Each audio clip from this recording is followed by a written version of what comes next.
Good evening, Vietnam. Welcome to the Veterans Live Show, live from LZ Bunker. Tonight we have a very special guest, Paul Arca, who served with the 82nd Airborne Division in Vietnam and in the States, obviously. And we'll be back to him very soon. Let's go to our.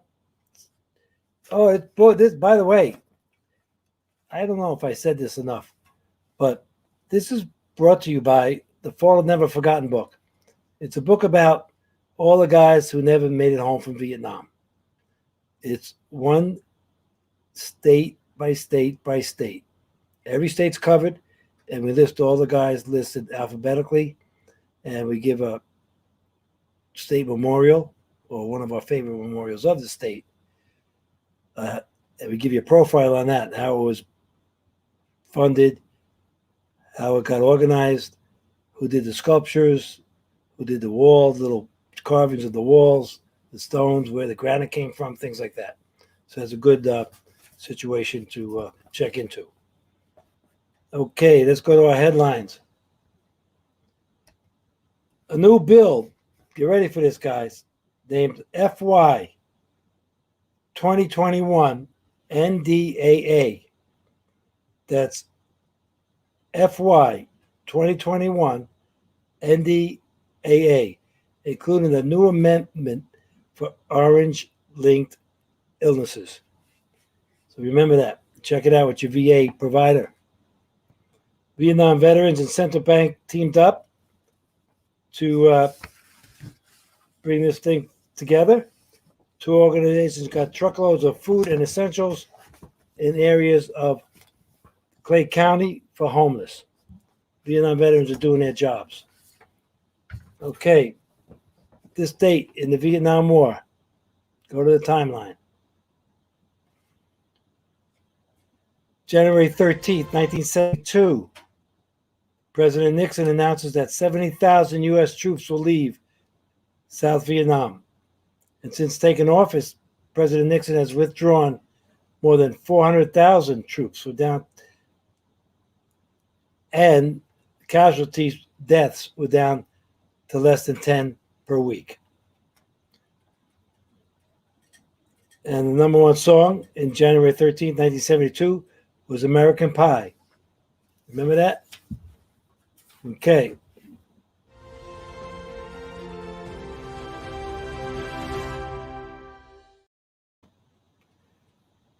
Okay. Oh, the photo section. Here we go.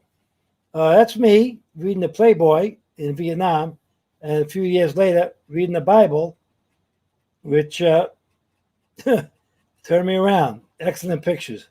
Thank you very much. Tried to match them up. Okay, this picture's from Rick Harris. An unexploded 406 millimeter MK-13 high-capacity shell fired from a 16-inch gun on the Iowa-class New Jersey, USS New Jersey battleship, discovered in Quang Tri Province, Vietnam. Can you imagine? That's some shell. 406 millimeters. Okay. Jeff Buckley sent this in. His best drinking buddy in Vietnam was JoJo. Looking good, JoJo. What is that? What kind of can of whatever that is? I don't know what it is. Thought it was Falstaff, but no. Okay. Next picture. Thank you. Ted Farabu, load of napalm bombs headed to air base in Cam Bay. So I guess it came off a ship onto this amphibious assault vehicle. And there you go. I think we needed them. Napalm was crazy. Next picture. Hugh Jorgen. Thank you, you. Checking sampans in Way on the Perfume River. Amen to that. Sampans were loaded with stuff, man, all the time. They had to do a lot of ambushes on that. Thank you, you. Thank you, you. Sorry. Okay, Camp Addison on QL-19. Walter Daniel Medley. Spec 4 from the 523rd Transportation Company. 54th. I don't know what BN Camp means. Sorry. Addison on QL-19 west of Quinh Nhan. October 66. Wow, you were there early. October 67, they hauled supplies and ammo to the Central Highlands. at some base camp. Boy, I'd be nervous about sleeping in there with rockets and mortars. But thank you very much, Walter. Next picture. Dwayne Peterson. That's the kind of picture I like, man. Like you're on the beach. 1968, Mekong Delta, 4th of the 47th 9th Infantry Division, Mobile Riverine Force, Dong Tam. A little downtime around Tet. Probably, hopefully, before Tet. Like, crazy time. Great picture, Dwayne. Thank you very much. And what's going on with this? Steve Workett. I'm sure you have heard it before, Ronnie. You seem to resemble Jimmy Durante a little. Oh, thank you, Steve. You notice my nose? Okay. Let me give me some of his peppers, or like that's called money, and I'll be happy, more happy. Thank you. Okay. So we're going to bring up Paul Arca Guestin from the 82nd Airborne Division. Served at Vietnam, and obviously he was in the Golden Brigade. And let's introduce him right now. How you doing, Paul? Hey, I'm doing great, Ronnie. An honor and a privilege to be on your show to share briefly some of my personal experiences. No problem. And I'd also like to say that I'm a much better looking guy in real life. The lighting, my camera crew and stuff, you know, they're off today, so I had to do it myself. Doesn't do much for the face. That's okay, man. We hear you. We hear your voice. You know what I mean? Hey, that's all we need. Hey, I got a picture here, real good picture. They call me Jimmy Durante. So we'll figure out what do you want? I saw that I was on the floor. Okay, there you go. So let's go. Okay, tell us about your service. Okay, well, I can tell you first of all, what inspired me to be an airborne soldier was my brother was in Vietnam in 1966 with the 25th Infantry. And when he came back, he had this blue badge on. I said, "What is that? That's awesome, man. What is that?" He goes, "Well, you don't want that. That's called a combat infantry badge." I'm looking at it. I go, "Yeah, I think maybe I'd like to have that." So he took me up to Fort Lewis, Washington to get me, to try to talk me out of joining, because I had quit high school when I was a senior and did a lot of other stupid things. But he took me up there, and we were at in a post office, and I saw two troopers wearing dress greens, and both of them had the garrison cap with a glider patch on it, blouse, boots, wearing Cochranes. They're wearing sunglasses, and they were just, both of them were just sitting like this, just stone cold. And I just back from the Nam. So I'm thinking, that's what I want. Because, you know, when you're 18 years old, you know, you think you're 10 foot tall and bulletproof. And, you know, I used to think that I was not tough, but, you know, I could handle my own. But as I got in and I went to the Nam, 1969, oh, there we go.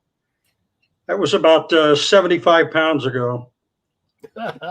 When I got there, I'd been in the bush for probably maybe a week or two, and I thought to myself, I used to think I was tough, but I can tell you something. I know what tough is now, and I'm not it. Some of those troopers they've been out there for a long, long time. Now, I can tell you it's kind of interesting about the 82nd, the Golden Brigade, 3rd Brigade, left Fort Bragg. They strung concertina wire around the whole brigade headquarters, and the two 505s and the 508 and 325 and some of the artillery. Anyway, they just locked over. Artillery. That's me, artillery, 82nd Artillery, 320th. Yeah. There you go, yeah. Bro. So, you know, we got them all, and they loaded everybody on C-141s. I mean, they had everybody over there in 48 hours. Landed in Chulai, and this has been February of 1968.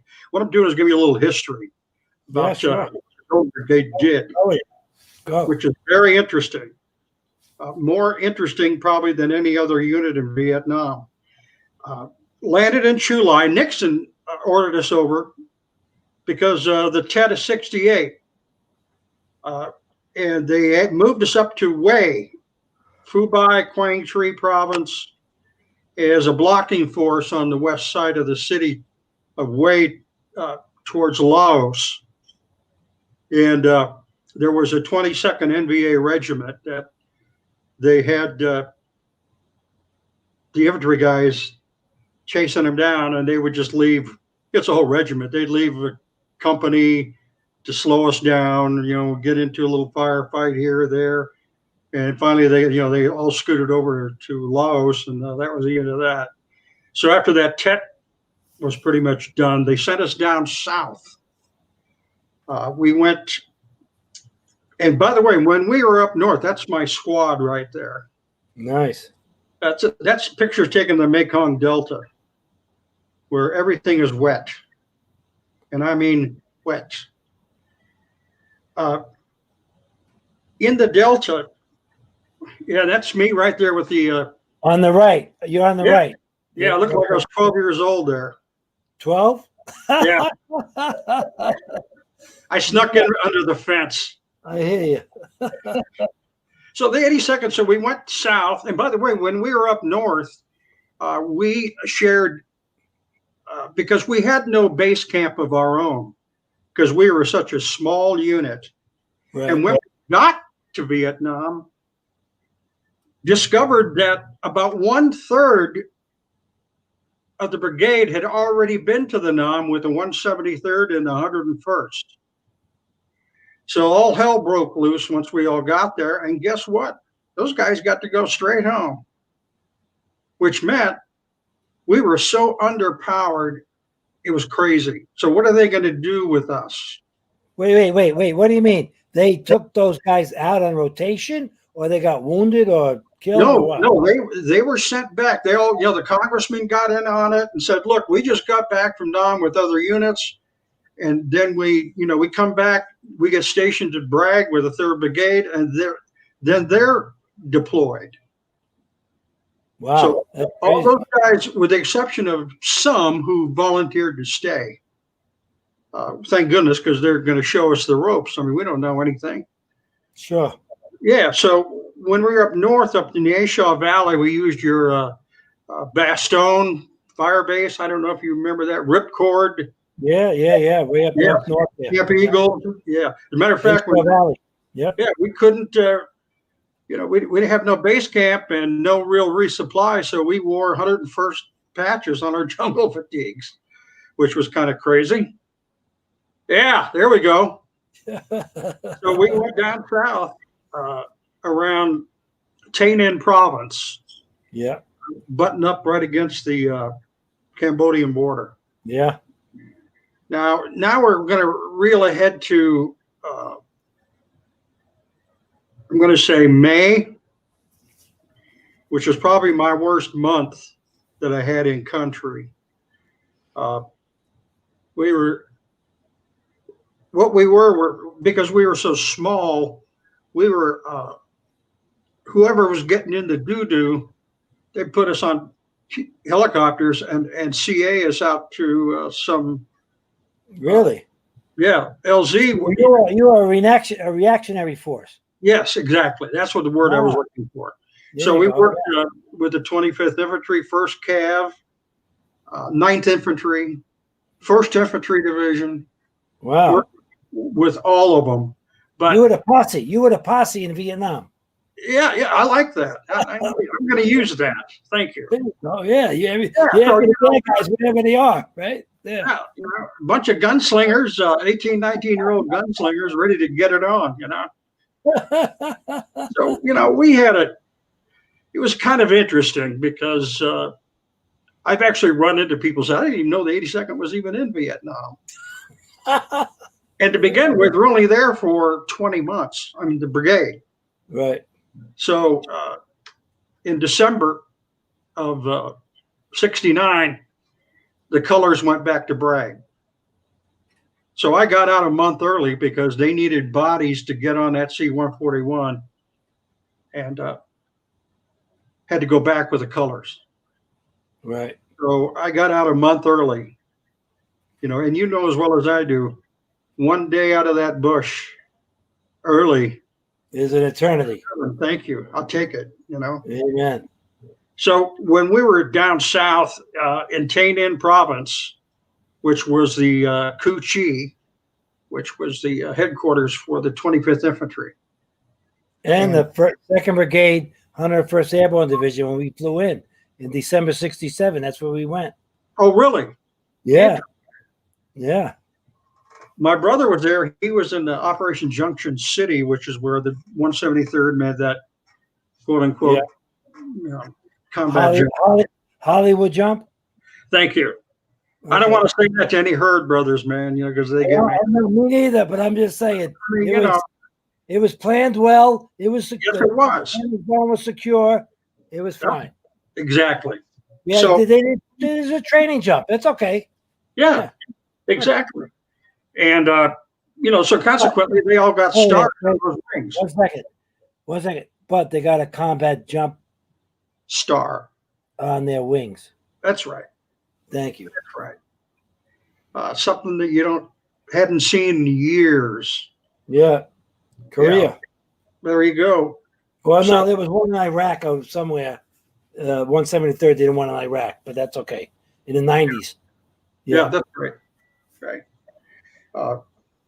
So we went to, we were there in a place called the Hobo Woods.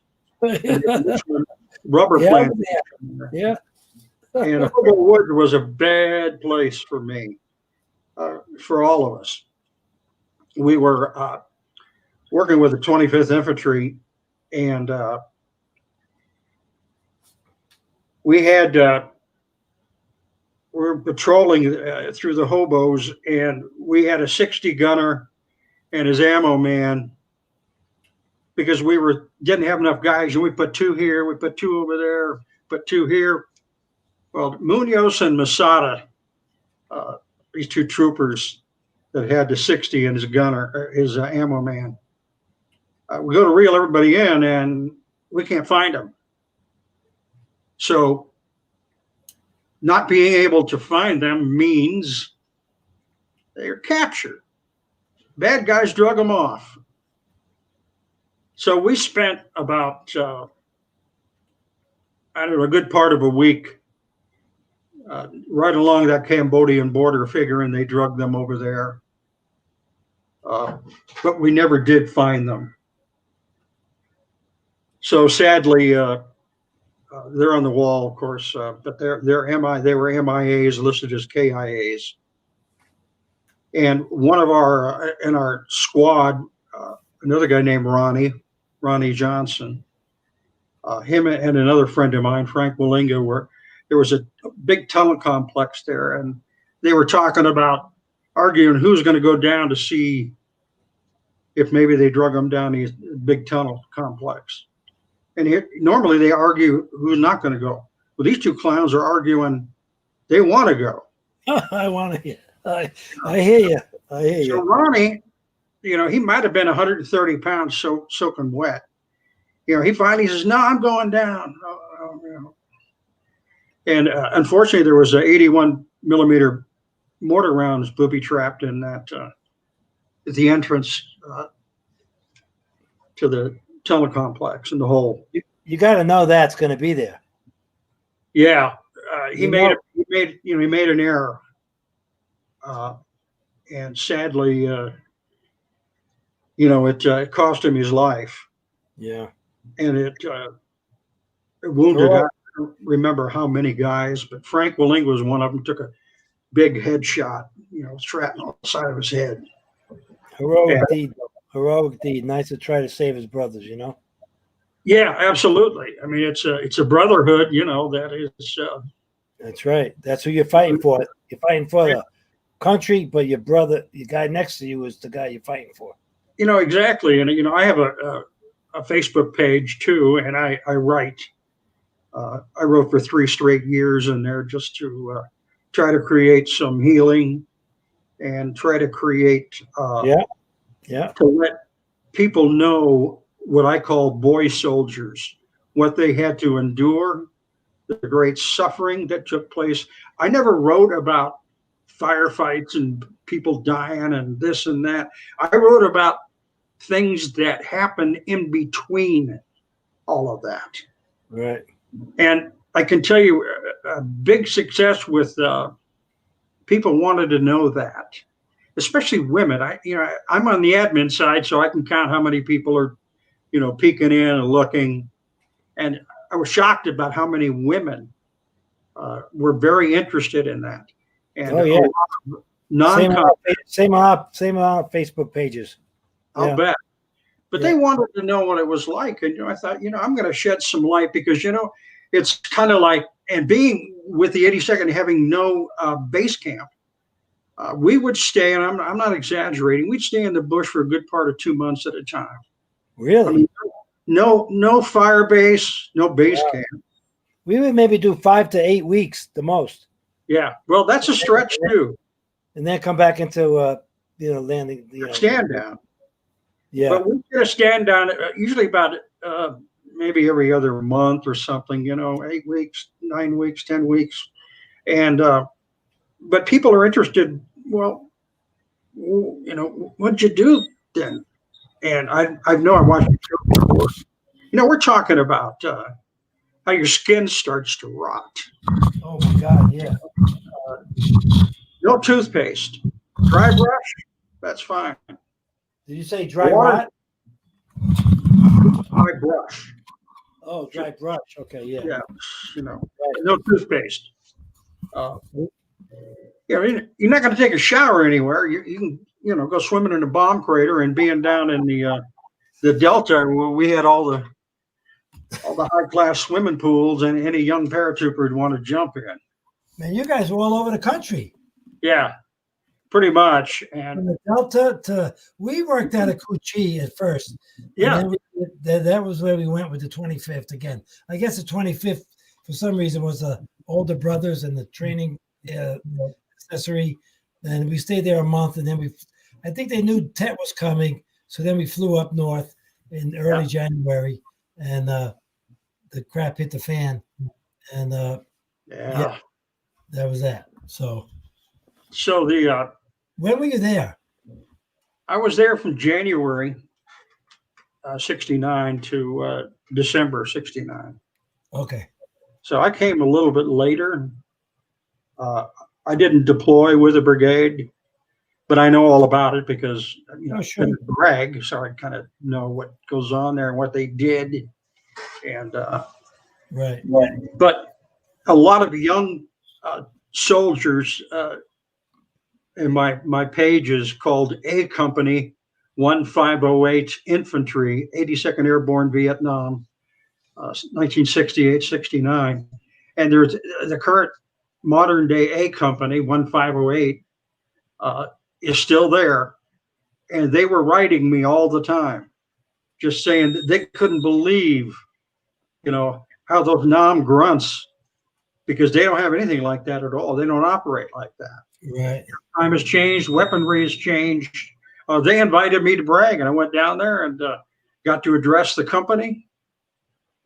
These young kids, they were getting ready to deploy to Afghanistan. Right. So prior to that, they invited me down. The battalion commander invited me and a friend of mine, to it was Thanksgiving. So he served us personally, got the turkey, gave it to us, so it was a big deal for us. Right. But it was an even bigger deal for them because the way they operate. I mean, they'll go out for a week and that's it, and all the weaponry has changed. The communication. I was an RTO. I humped that brick 25. And that's 22 and a half pounds for those who don't know what a radio in Vietnam weighed. And that's on top of your rucksack. Extra, right. Yeah. Extra. And humping that radio, my first blood I saw, I'd been in the bush for about 2 weeks, and I was the RTO. They just I had training back in the States for it. Right. And so they needed one, and so the platoon leader, Lieutenant Batty, is like, yeah, okay, you know, blah blah blah, stay close to me, you know, keep your eyes open, you know, all that stuff. And so we find a Chi-Com grenade, one of those old Chinese with a Yeah, big yeah. handle. I mean, a grenade was like this. Yeah, long handle. Yeah, right. Yeah, Exactly. had a handle, and it was a wooden handle.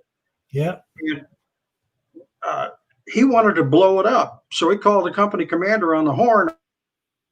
I know because I had the handset.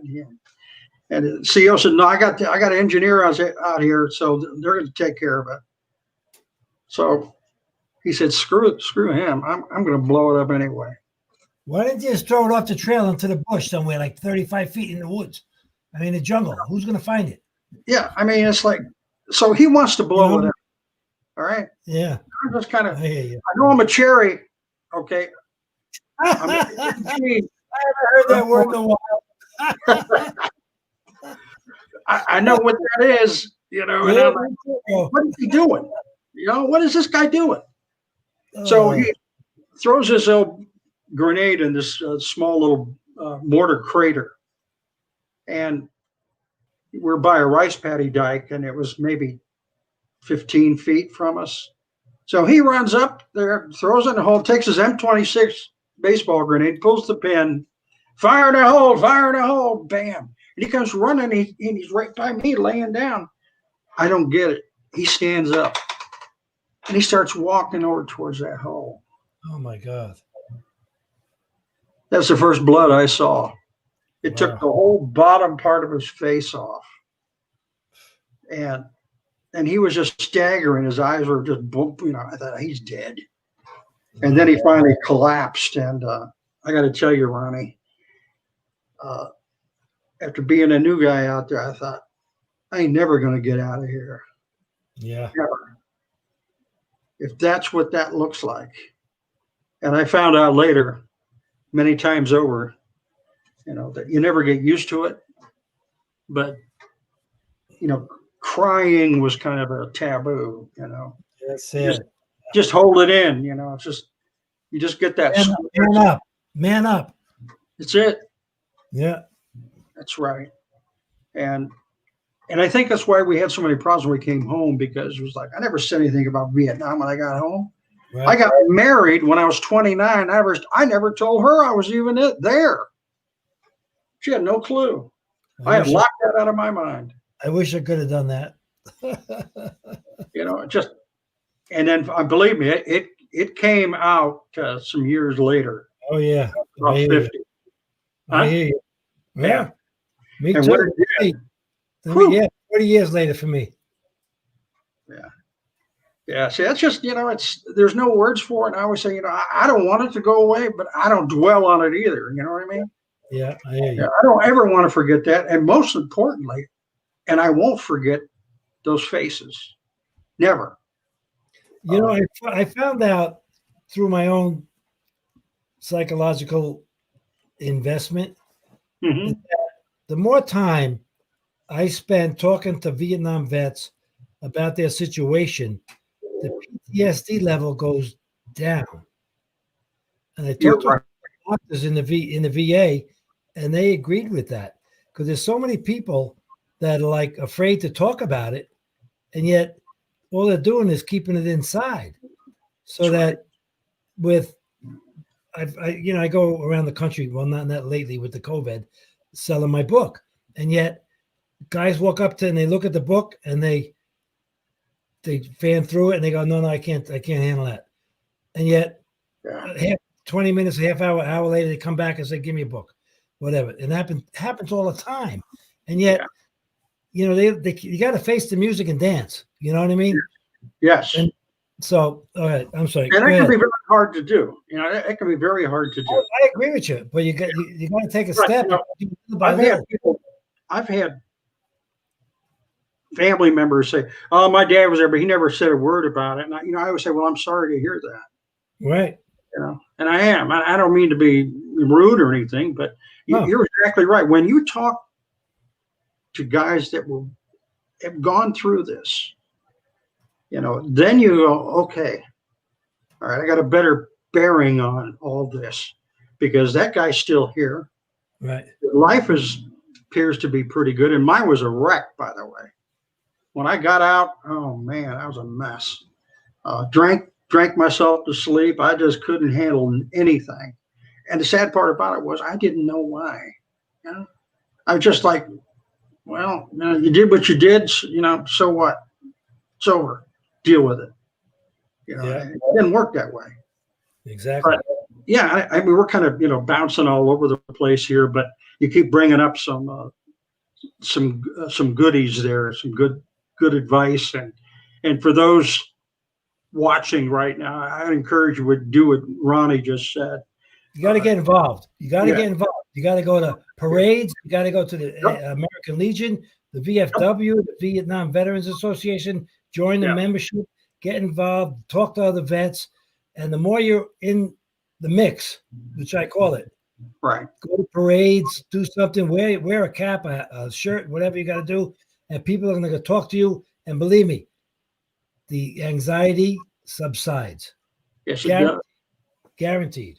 It does. And, I did a lot of that. And I had a lot of help from different vets that were, embraced me, after going through all the crying and, I just couldn't stop. And, and I've got through that. I still get choked up when I see the wall. And, I did finally go to the one in DC, and, I got up on it and I walked away. It was just one of those things, but I turned back and I went back in there again.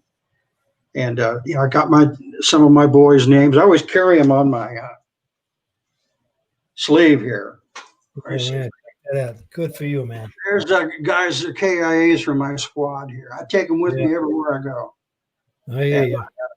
All this. And, my brother just passed away 2 months ago. So I got to get his 20th anniversary patch put on my arm with his name on it. I got to tell you a story. I believe that I talked to you 5 years ago, maybe 4 or 5 years ago, about researching information for a book, because your name was all over the internet. I don't know why, but I would,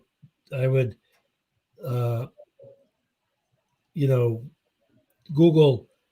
Where you from? Missouri, right? Well, that's where I live. I've lived here for 38 years. North Carolina? I came from California, Oregon. Okay, no problem. I took a job and they moved me out here. I was trying to I thought I saw you so much on the internet. I wanted to get in touch with you about information about the Vietnam Memorial, wherever it was. And it just fell through the cracks for some reason, because I looked in the book. In the back of the book, we do all our recognitions from the people who gave us information about each memorial. And yet it's kind of sad that, I don't know, I'm trying to propose this thing, and I'm going to have to try to figure out how to do it. I think, between the World War I and World War II and Korea, they got memorials all over the country, everywhere. How about some Vietnam memorials in every town, by City Hall or in the park or something like that? We went through the crap. We got home. It was more crap than being there, to tell you the truth. Right. Yeah, you're right.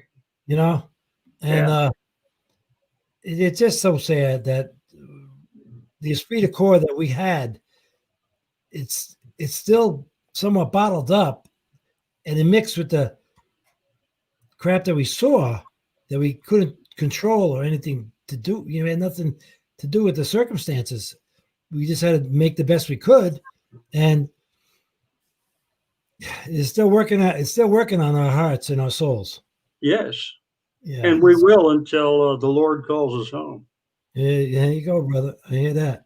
So, tell me a little bit more about your jump school experience. Well, I went through basic training at Fort Lewis, Washington, and headed lifting for the Airborne Infantry.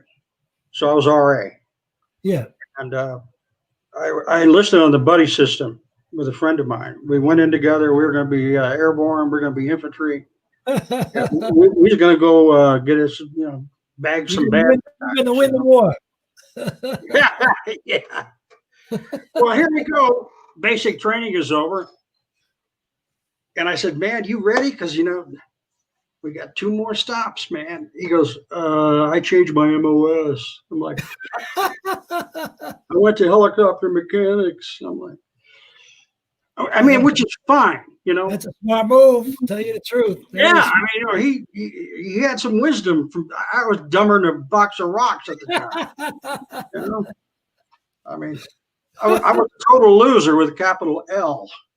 But I went, and he wasn't going to go with me, so I went to Fort Gordon, Georgia. Amen. Basic training. No, that was my AIT. For me, basic training. Really? Yep. Well, they had an AIT there. They started a program, and I think it might have been late 67, maybe. If you were going to jump school, then they'd put you all in a company, and you did your AIT, and it was all old jump masters getting ready to retire. They ran the school, right? The AIT, and it was a great program. And the reason they did that was because after you graduated from that AIT, and I got to tell you what, the best physical condition I'd ever been in my life. Right. I hate to do the rungs, before you do the chow line. Yeah. I do that. Put one foot in, you put your left foot out, and shake it all about and all that.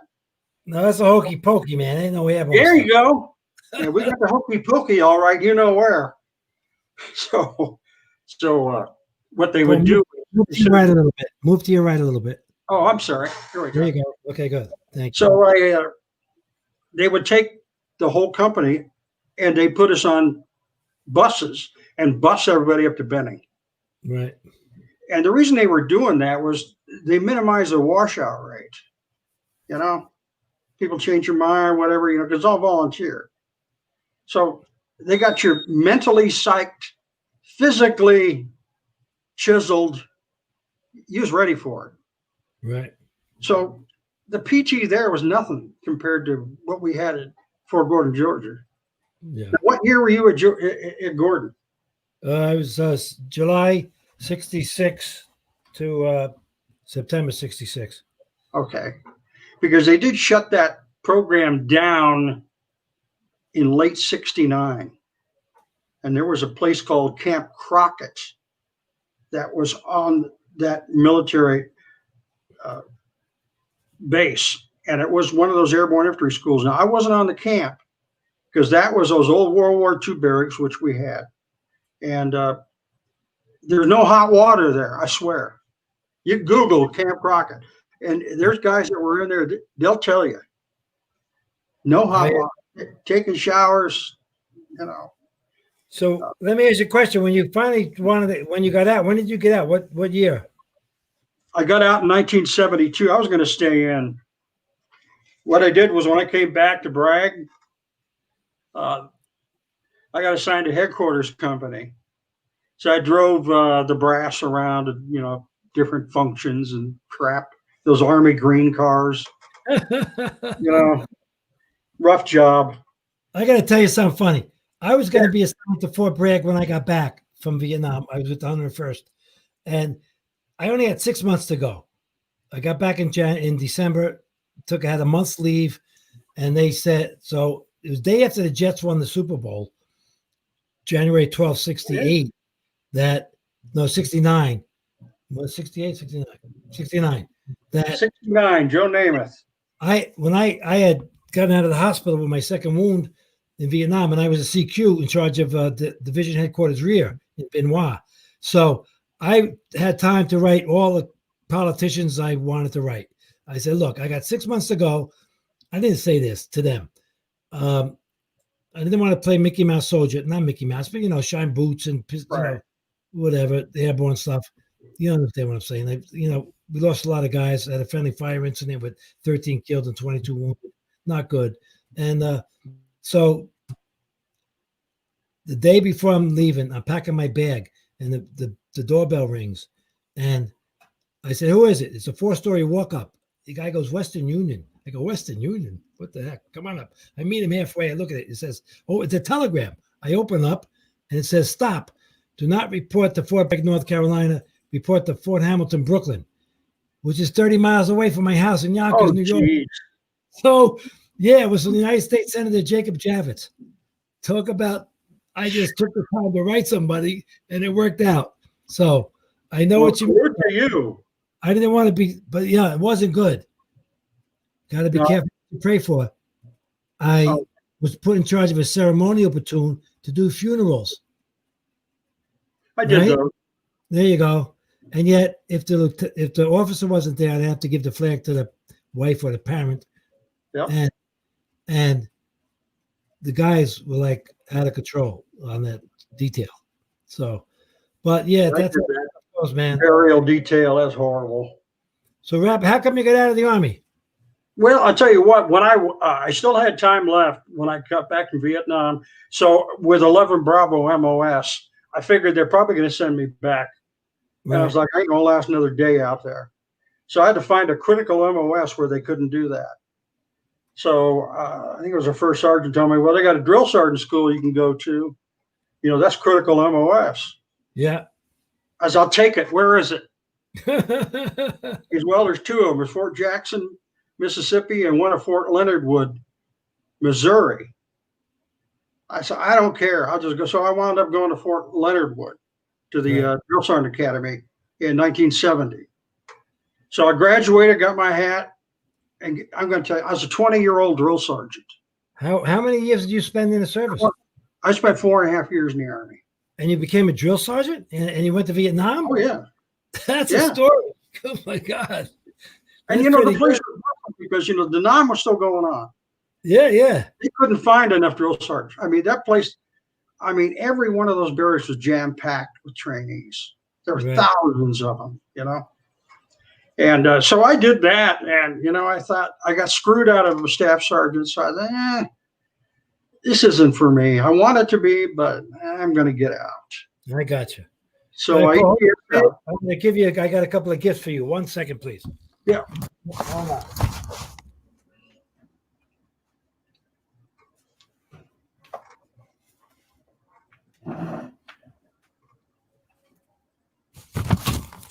Okay, we're going to send you a book, our Fall Never Forgotten book. There's a book about one memorial in each state, and all the guys who never came home listed alphabetically, and it gives you a profile on how the memorial was built, who donated the, you know, who did the sculptures, things like that. So how they got the money, how they got the land, and what do you call it? You know, the landscape architect, what happened on the dedication day. That's one. Right. And the other one is our little Petey the Paratrooper. I gotta have that. Comic book for kids. There you go. I love it. If you look on the bottom there, it says ages 4th to the 173rd. That's all the Airborne guys. Because the 25th, that's the 4th Brigade Airborne up in Alaska. And they got the 173rd, the 82nd, 101st, and once, So there you go. So you got Petey the Paratrooper and there. So thank you so much tonight. I'm grateful. And thank you so much, Ronnie, for what you do. Thank you very much.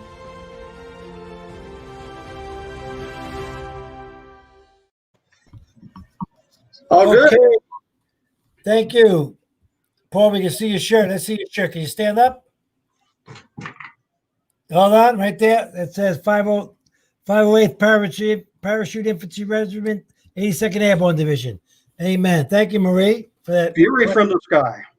All right. Next question. Kilo 19. I toured the battleship regularly. That 16-inch shell weighs 2,900 pounds. Man. That's a big baby. In fact, they just found one. There you go. I saw that. Yeah, that was found recently, I believe. Rick Harris. Thank you, Rick, for the picture. Unexploded 406 millimeter. Could you run that back there? Matt, could you get it? Fired from a Iowa class, like USS New Jersey thing. You ever have Paul, you ever have support from the battleships? No, I did not. We did. It was amazing. You would hear them.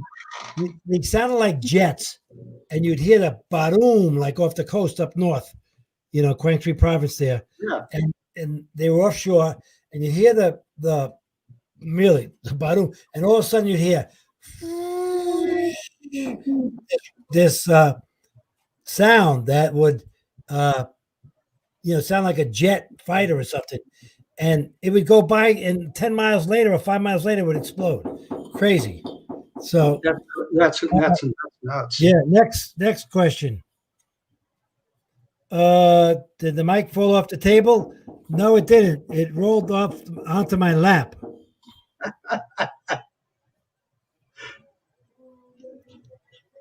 Next question. Thank you, Marie. I appreciate your service. You're all so young, and I'm glad you are here to talk about it because we know some never came home. I love you guys and every person. I'm a military family and love you. Thank you. Thank you very much, Marie. Amen to that. Okay, Barry Prowell. Welcome home, bro. That's to you, Paul. Salute. Amen. Kilo 19, 660 pounds of gunpowder to fire one round. Big old thing. That's nuts. But I'll tell you what, it was a support, and it made the size of a 40 by 40 swimming pool when it hit the ground. Man. Next question. Excellent show. Appreciate it. Thank you very much. We try to do the best we can with all these shows and all the information that we have. And Paul, thanks a lot. Talk to you soon, and appreciate your service. And I appreciate you and what you do. Thank you. Thank you, brother. Take care. Okay. Matt, take it away.